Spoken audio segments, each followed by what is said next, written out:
Thank you, Madam Chair. Welcome to our witnesses, Mr. Williams.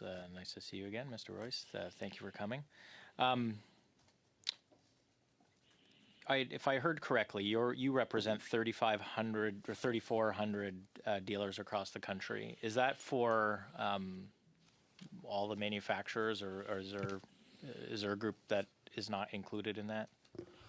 That's correct. All manufacturers, all brands, with the exception of those that have, let's call it, a direct-to-consumer business model, which is Tesla. So Okay. all other brands that deal with a dealer network are represented by us, be they North American, Korean, Japanese, or North American. Okay. Just so I'm clear, Tesla doesn't have any manufacturing in Canada, does it? Not to my knowledge, no. Oh, that's what. Yeah, go ahead. Mr. Chambers, if I may add an editorial comment about Tesla, because I spent a lot of time on television talking about how they're a subsidy company, how they get a subsidy on both ends of the equation. They get a sales subsidy when they bought vehicles from here, and then they also get a subsidy from the other manufacturers for projected sales in the EV market. Would it surprise you to learn that the subsidy they're getting from the other manufacturers has been in the hundreds of millions of dollars already? I would say this: it doesn't surprise me at all. I'm aware of those numbers, but I think it would surprise the average taxpayer that Tesla is that this scheme has been developed, and Tesla's taking advantage of it, and that it's not helping small businesses in your riding, dealers in your riding. Tesla has been a subsidized competitor. Elbows up. You don't have to comment there. But your position on electric vehicles the mandate hasn't really evolved that much. I mean, you've been warning the government for some time that it's been challenging, correct? However, we'd like to differentiate between our opinion on electric vehicles and the electric vehicle mandate. Okay. We are very much for electric vehicles. Electric vehicles are currently a big part of the market solution and will be a growing part of the market solution. But they're not the only technological solution, and this is the critical difference. Our members are selling and servicing electric vehicles as much as they are internal combustion engines, not as much percentage-wise, right? So they're very much committed and have invested millions of dollars in the expectation of being able to sell and service more. To give you one concrete example, to go down into the weeds, rural dealer, Alberta, Sherwood Ford, $800,000 investment on electric vehicle, meaning charging stations, special tools, lifts, forklift to be able to take out a battery of a vehicle, things of that nature, plus training, etc. Sold this year 7 vehicles. You can see how that investment doesn't necessarily pencil. But he's committed, as are all of our members, on the path to electrification. So we're not against electric vehicles. We're against the electric vehicle mandate. Okay. And so obviously you favor the recent pause, but you would go further, if I understand correctly? Correct. Okay. We would say that now is the right time to repeal it and to look at other solutions, if they're even necessary. We don't think an additional solution is necessary. There's already a greenhouse gas emission system in place that obligates the manufacturer to continuously keep lowering emissions, but it doesn't prescribe the technology to get there. Whether you get there by a combination of electric vehicles and internal combustion engines with hydrogen, with hybrids, plug-in hybrids or others, pedaled cars, whatever a solution you come up with, and you let the market decide and technology decide. So in your view, the only way the electric vehicle mandate would work is if the government continued to subsidize the purchase of the vehicles as well. Is that also? We don't think any type of EV mandate works, right? Because it's prescribing a technology instead of an outcome. The outcome is already prescribed, again, with the existing greenhouse gas emission regulations. There is no need to layer something on top of it. We're all in agreement with the outcome that we want to achieve, which is reduce emissions, have a better and safer world for everybody. Absolutely. Everybody agrees with that, with the outcome. It's just the tools being chosen to get there that we disagree with. And so it's not like the industry has not achieved emissions reductions over the last 20 years, right? I mean, I think of My father still drives an old Toyota 4Runner, early 2000s. That same vehicle today is probably, I don't know, 30, 40% more fuel efficient with the existing framework. Absolutely correct. And the good thing is, when you look at the actual marketplace, this is being achieved by a different sets of technology. You have certain manufacturers optimizing to an extreme their internal combustion engine. I don't want to necessarily promote one manufacturer over another. Certain manufacturers do it by reducing the emissions, reducing weight on the vehicle, using other composite materials on the vehicle to get the emissions and consumption down.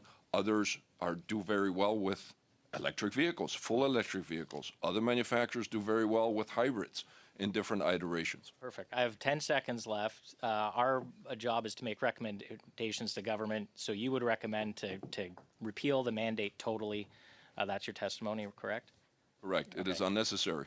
And are you in favor of reducing the tariffs on Chinese electric vehicles? The reduction on the Chinese vehicles, that is a discussion to be had with the manufacturers, where they currently stand on that topic.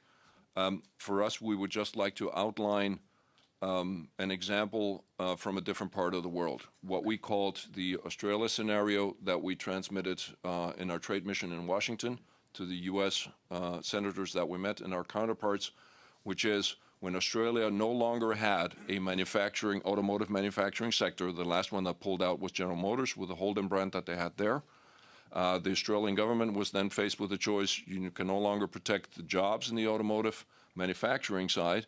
So what do? You try to achieve maximum affordability for consumers by opening up your market. And that has led to now the Chinese brands in the last 5 years having about 18, 19% of the marketplace. Thank you, sir. I think we're well over time. I appreciate the chair's indulgence. Thank you. Thank you.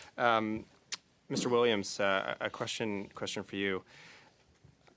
I want to ask you about the so-called luxury tax that was imposed on vehicles by the current government. Could you give me your view on the so-called luxury tax and how that affects affordability in Canada? Yeah, thank you for the question, and thank you for meeting with our dealers even before you were signed into the office here. You took a meeting when our board was in town. I would say this: the luxury tax is a borrowed idea from the U.S. in the 1990s, where they taxed cars, boats, and airplanes. It failed in the U.S. They had to withdraw it because of the economic damage. And it's just not consistent with our tax system. One of the beauties of the tax system is that we have HST. If when you spend more as a consumer, you pay more in tax, and it's neutral as to what you spend. I think the idea behind targeting those three particular industries just doesn't make any economic sense, and we've seen a real perversion of it in the marketplace. When you have auditors going out, trying to investigate whether you've bought snow tires before and after, and whether those are included in the deal. So, for those members that don't know, we get auditors coming in, and if you buy it during the wintertime and you include summertime tires, some auditors say that should be included. But if you buy it 6 months later from the same dealership, you should be retroactively paying that tax.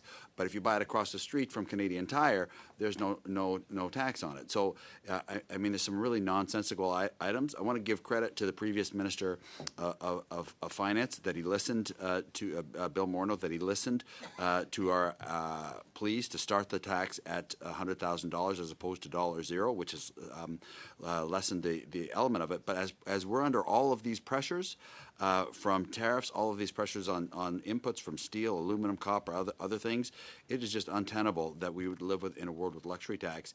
And the cost, to produce it, this luxury tax, is more than they're collecting. It doesn't make any sense.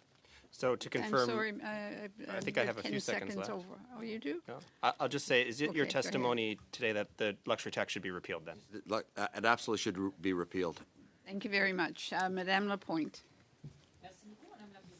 Thank you very much, Madam Chair, and welcome. Welcome to all of our witnesses. I do have some questions with respect the automobile dealers Association. You cited a figure of the 2.3% used car is being sold every year. Well, thank you for your question, but I'm going to answer in English because my answer will be more precise. 2 million vehicles. In addition to that, there are other used vehicles being sold from individuals to individuals and other dealers that are not franchised by a brand. OK. Puis, vous disiez que les gens You s'attendent were à payer. saying that people expect to pay $500 a month, but unfortunately, it is a matter of $700 a month or $900 a month, depending on whether or not it is a lease or a loan. So, how does that figure into the mean that you spoke about? You've got the loan, and then you have the lease that you have to take into consideration. So on that 1.9% that you've mentioned, how much of it falls into this part of the market? With us, what I can say is of the total of 1.9 million that our members sell, about 75 to 80% are either financed or leased, right? And the other portion is cash payments, right? Not cash at the dealership, please, but what we call cash deals. OK. Puis, c'est quoi la vente moyenne? Qu'est-ce que ça serait? What's an average sale? So what would be an average car sale in Canada for a new car? Is already above 50,000 Canadian dollars, getting close to $60,000. OK. But most consumers don't think in the total number, they think in monthly payments. Oui, je suis d'accord. Les gens vont penser à c'est Yes, I know that they don't think like that, but I wondered what the level was. That was the aim of my question. For the percentage of the luxury cars that you talked about, how many of the 1.9 are these luxury vehicles? We would have to come back with that exact data. I don't have it in front of me. We can get it within this. S'il vous plaît, parce que selon moi, Yes, please do. Because I don't think it's that many vehicles. Vehicles between 60 and 100,000. Does that represent some 25%? Inaudible to the interpreter. But I'd like to know exactly, if you can give me the figures. You talked about the luxury tax and expressed your thought on it. How many Canadians, though, are going to be able to afford to buy a car like that or a vehicle like that? And has been at that level, by the way, since it was implemented. So there's not even an inflationary escalation on it. And vehicle prices are constantly creeping up. OK. Oui, je comprends.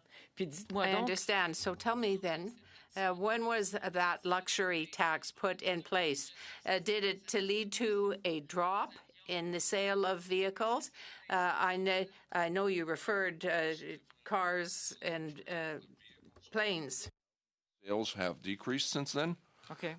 People have started what we call shopping around the tax. That was even outlined initially when the luxury tax was introduced by the Parliamentary Budget Office, that consumers would react to this tax and would buy around the tax. Buy around the tax meaning they might not buy a new vehicle. They might, if they have a secondary residence in the U.S., for example, buy the vehicle there, register it there. So that has happened, or just delay a purchase. OK. Intéressant, sauf que faut que tu aies deux endroits à vivre, là, autant aux... Very interesting, but not so many people would be involved that would live in both countries. Well, let me go back to figures. EVs or ZEVs. Of the 1.9 million vehicles sold, how many would... OK. Si on compare avec l'année passée de If you compare to 2024, how many EVs were sold versus today? The percentage is important because there's been less subsidies for EVs. Last year in Canada, we had 14.6%. Last year, 1.8 million vehicles. Of that, 14.6 were zero-emission vehicles. This year, Q2, second quarter, represents 7%. Is up. I mean, the Je voulais clerk savoir la handles the différence clock. entre le Québec et le Canada. And I wanted to know the difference between Quebec and Canada.